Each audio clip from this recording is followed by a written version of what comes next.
Mari kita bangkit berdiri, saya ingin kita menyerukan haleluya 3 kali sebagai sorak kemenangan kita. Mari jemaat yang ada di rumah juga, kita bangkit berdiri, kita katakan haleluya, haleluya 3 kali. 1, 2, 3. Haleluya, haleluya, haleluya. Silakan duduk. Kita adalah orang-orang yang menang karena Yesus sudah menang. Dia sudah bangkit, dia sudah mengalahkan maut dan dia hidup selama-lamanya. Saudara, banyak orang berpikir bahwa kebangkitan Kristus adalah peristiwa yang tidak jelas, yang hanya diketahui oleh para nelayan yang tidak berpendidikan. Tapi tidak ada juga yang dapat menyangkal kebenaran ini, bahwa kebangkitan Yesus itu telah diketahui oleh setiap orang Yahudi di Israel dan dibicarakan, diberitakan ke seluruh wilayah Romawi pada saat itu. Kebangkitan Yesus tidak tersembunyi dan bukan satu rahasia lagi pada waktu itu. Musuh-musuh Yesus memang mencoba, saudaraku, sedemikian keras untuk menolak kebangkitannya. Tapi mereka gagal karena ada beberapa bukti tentang kebangkitan Yesus yang tidak dapat disangkal. Kita buka dalam Matius pasal 28 ayat 1 sampai 7, kita akan membaca ayat-ayat ini. Setelah hari Sabat lewat, menjelang menyingsingnya fajar pada hari pertama minggu itu, pergilah Maria Magdalena dan Maria yang lain menengok kubur itu. Maka terjadilah gempa bumi yang hebat, sebab seorang malaikat Tuhan turun dari langit dan datang ke batu itu dan menggulingkannya lalu duduk di atasnya. Wajahnya bagaikan kilat dan pakaiannya putih bagaikan salju. Dan penjaga-penjaga itu gentar ketakutan dan menjadi seperti orang-orang mati. Akan tetapi malaikat itu berkata kepada perempuan-perempuan itu, "Janganlah kamu takut, sebab aku tahu kamu mencari Yesus yang disalibkan itu. Ia tidak ada di sini, sebab ia telah bangkit, sama seperti yang telah dikatakannya. Mari, lihatlah tempat ia berbaring." Dan segeralah pergi dan katakan kepada murid-muridnya bahwa ia telah bangkit dari antara orang mati. Ia mendahului kamu ke Galilea, di sana kamu akan melihat dia. Sesungguhnya aku telah mengatakannya kepadamu. Saudaraku, bukti yang pertama kita lihat adanya kubur yang kosong. Semua penulis dari 4 Injil sepakat, saudaraku, mereka katakan bahwa kubur Yesus telah kosong. 3 hari setelah kematiannya, wanita-wanita datang ke kubur Yesus pada saat itu. Mereka lah yang menjadi saksi mata yang juga menguatkan tentang fakta bahwa kubur Yesus sudah kosong. Saudaraku, serangan tertua terhadap kebangkitan Yesus adalah seseorang telah mencuri mayat Yesus. Kalau kita lihat dalam Matius 28 ayat 12 sampai 15, di situ dikatakan, dan sesudah berunding dengan tua-tua, mereka mengambil keputusan, lalu memberikan sejumlah besar uang kepada serdadu-serdadu itu. Dan berkata, kamu harus mengatakan bahwa murid-muridnya datang malam-malam dan mencurinya ketika kamu sedang tidur. Dan apabila hal ini kedengaran oleh wali negeri, kami akan berbicara dengan dia sehingga kamu tidak beroleh kesulitan apa-apa. Mereka menerima uang itu dan berbuat seperti yang dipesankan kepada mereka. Dan cerita ini tersiar di antara orang Yahudi sampai sekarang ini. Jadi saudaraku, kita lihat ada argumen yang mengatakan bahwa seseorang telah mencuri tubuh Yesus. Tetapi argumen ini tidak dapat meyakinkan banyak orang, saudaraku. Akal sehat mengatakan bahwa murid-murid tidak mungkin mencuri tubuh Yesus dan berpura-pura mengatakan bahwa dia bangkit. Kalau kita lihat 3 hari sebelumnya, murid-murid Yesus telah melarikan diri dan mereka menyelamatkan hidup mereka ketika Yesus ditangkap dan disalibkan. Jadi sangatlah tidak mungkin saudaraku bila orang-orang yang sedang ketakutan ini memiliki keberanian untuk mencuri mayat Yesus dan kemudian mereka mulai bersaksi, mereka mulai memberitakan bahwa ia telah bangkit dari antara orang mati. Kalau kita lihat dalam Yohanes 20 ayat 19, di situ dijelaskan lagi. Ketika hari sudah malam pada hari pertama minggu itu, berkumpullah murid-murid Yesus di suatu tempat dengan pintu-pintu yang terkunci karena mereka takut kepada orang-orang Yahudi. Pada waktu itu datanglah Yesus dan berdiri di tengah-tengah mereka dan berkata, damai sejahtera bagi kamu.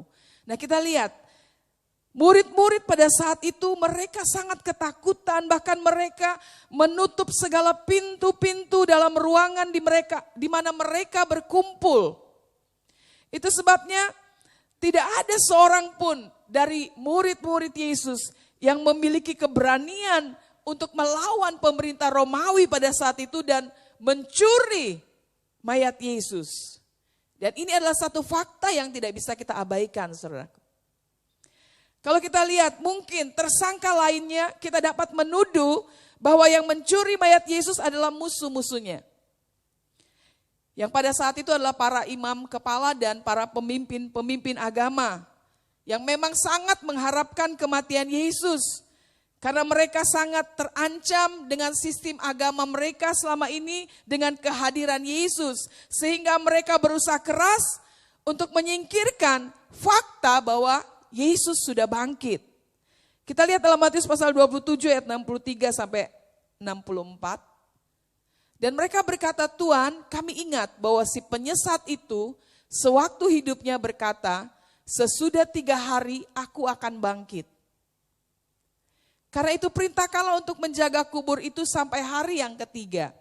Jikalau tidak, murid-muridnya mungkin datang untuk mencuri dia, lalu mengatakan kepada rakyat, ia telah bangkit dari antara orang mati, sehingga penyesatan yang terakhir akan lebih buruk akibatnya daripada yang pertama. Nah saudaraku, kalau tuduhan ini datang kepada musuh-musuh Yesus, yaitu para imam kepala dan pemimpin-pemimpin agama pada saat itu adalah satu hal yang juga sangat tidak mungkin, saudaraku. Karena imam-imam kepala dan pemimpin-pemimpin agama pada saat itu sendiri sepertinya memiliki satu keyakinan yang lebih kuat daripada murid-murid bahwa Yesus akan bangkit. Itu sebabnya mereka datang kepada pemerintahan pada saat itu dan mereka mulai meminta supaya kubur Yesus itu dijaga dengan ketat. Mereka meminta pengawal-pengawal, penjaga-penjaga tentara Romawi menjaga, bahkan diminta untuk dimeteraikan kubur itu sehingga tidak ada seorang pun yang dapat mengganggu kubur itu. Karena mereka ingin membuktikan bahwa janji Yesus untuk bangkit dari orang mati itu adalah satu kebohongan belaka. Jadi saudaraku, kalau kita menuduh bahwa para imam kepala dan pemimpin-pemimpin yang mencuri itu adalah satu fakta yang tidak benar. Satu kenyataan yang kita lihat di sini, Alkitab memberitahu kepada kita bahwa kubur itu sudah kosong. Selain itu saudaraku, kita dapatkan kesaksian dari saksi-saksi mata. Dalam Yohanes 20 ayat 19 dikatakan, murid-murid Yesus itu adalah saksi mata, saudaraku. Mereka melihat Yesus itu hidup. Mereka ketika berada di tempat yang terkunci, tiba-tiba Yesus berdiri di tengah mereka saat mereka berkumpul di dalam ketakutan dan dalam keadaan rumah yang tertutup rapat dan terkunci. Mereka melihat nyata, mereka menyaksikan Yesus hadir di tengah-tengah mereka. Bahkan saudaraku, dalam Kisah pasal 1 ayat yang ketiga, Kisah para Rasul. Di situ dikatakan apa? Kepada mereka ia menunjukkan dirinya setelah penderitaannya selesai dan dengan banyak tanda ia membuktikan bahwa ia hidup. Sebab selama 40 hari ia berulang-ulang menampakkan diri dan berbicara kepada mereka tentang kerajaan Allah. Selain itu saudaraku, selama 40 hari Yesus berulang-ulang menampakkan diri kepada murid-muridnya. Mereka menyentuh tangannya yang berlubang paku itu. Mereka makan bersamanya. Selama 40 hari mereka kembali bersama-sama dengan Yesus yang hidup itu. 1 Korintus 15 ayat 5 sampai 8 juga mencatat saudaraku, bahwa ia telah menampakkan diri kepada Kefas dan kemudian kepada ke-12 muridnya. Sesudah itu ia menampakkan diri kepada lebih dari 500 saudara sekaligus. Kebanyakan dari mereka masih hidup sampai sekarang, tetapi beberapa di antaranya telah meninggal. 1 Korintus 15 mencatat saudaraku, bukan saja kepada murid-murid Yesus yang menjadi saksi mata melihat Yesus hidup. Tetapi saudaraku, dicatat ada 500 orang saksi mata lain yang melihat jelas Yesus berdiri di hadapan mereka. Termasuk juga kepada Rasul Paulus dikatakan. Sementara Alkitab mengatakan saudaraku, minimal 2 orang sudah cukup menjadi saksi untuk membuktikan kebenaran ini. Kesaksian dari para saksi mata ini membuktikan bahwa Yesus hidup. Yesus bangkit dari kematiannya. Selain itu saudaraku, kemartiran para rasul juga membuktikan bahwa Yesus sudah bangkit. Jika kebangkitan itu sebagai satu kebohongan saudaraku, mengapa setiap rasul itu rela menderita demi memberitakan berita ini?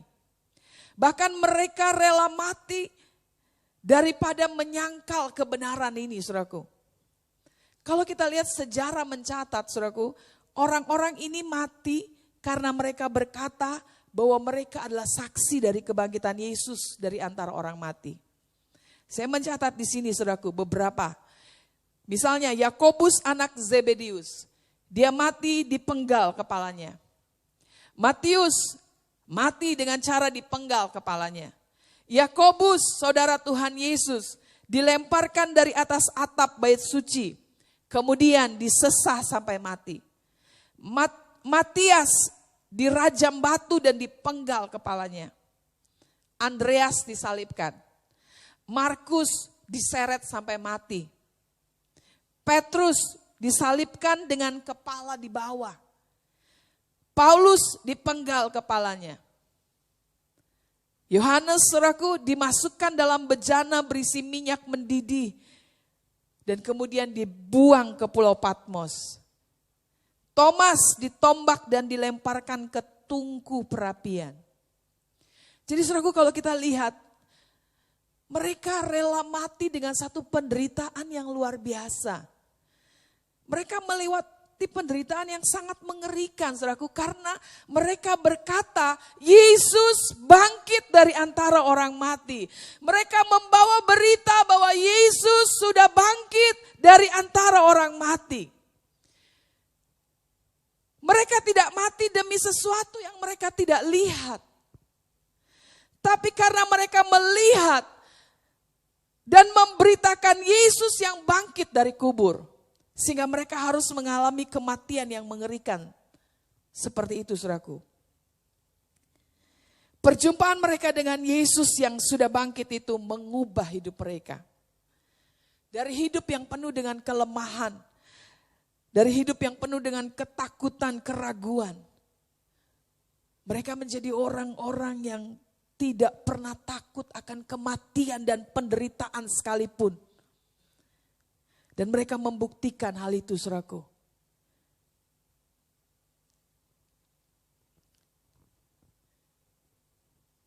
Saya berjumpa dengan Yesus saudaraku ketika saya masih sekolah minggu menjelang remaja. Ketika berumur ya kurang lebih 9-10 tahun. Saya bertemu dengan Yesus, saya mengalami perjumpaan dengan Yesus. Saya boleh mengalami bagaimana Yesus itu hidup saudaraku. Saya dari kecil saudaraku adalah seorang anak yang berpenyakitan ya. Keluarga saya mengetahui bahwa saya dari kecil itu sakit-sakitan. Orang tua saya berusaha membawa saya kemana saja berobat supaya saya sembuh. Salah satu penyakit yang saya alami pada waktu itu adalah asma atau bengek, saudaraku ya. Dulu orang menyebutnya bengek. Itu sangat sulit sekali bernafas ketika penyakit ini kambuh, saudaraku. Saya pikir kalau saya masih mengalami penyakit ini, saudaraku, di tengah-tengah virus corona saat ini, mungkin saya adalah orang yang paling cepat mati ya, karena akan mengalami gagal nafas duluan, saudaraku. Tetapi saudaraku, saya katakan, saya berjumpa dengan Yesus yang hidup itu. Dia bangkit, saudaraku. Bagaimana dengan saudara? Berapa lama saudara menjadi Kristen? Kapan saudara bertemu dengan Yesus pertama kalinya?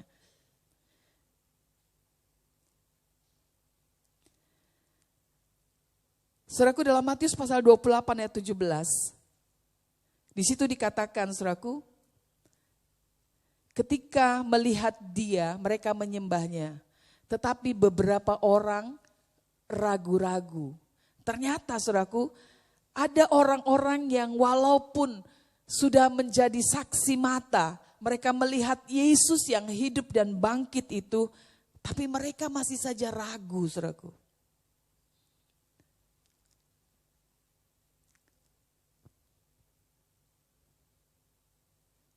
Matius pasal 27 ayat 29 katakan,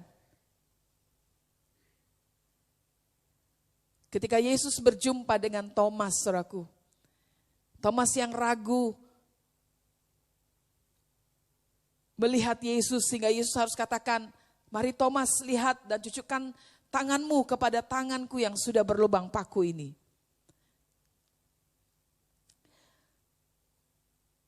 Barulah Thomas percaya, saudaraku.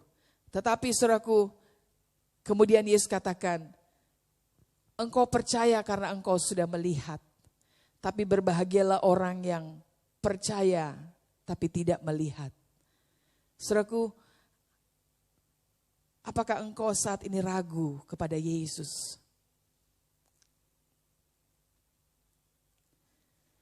Ketika kesulitan datang hari-hari ini, apakah engkau masih percaya bahwa Dia sanggup menolong engkau?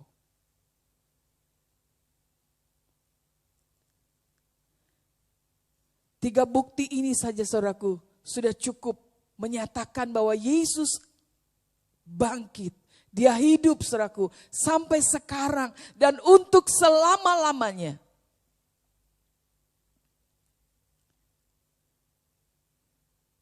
Kita datang kepada Dia karena Dia hadir di tengah-tengah kita.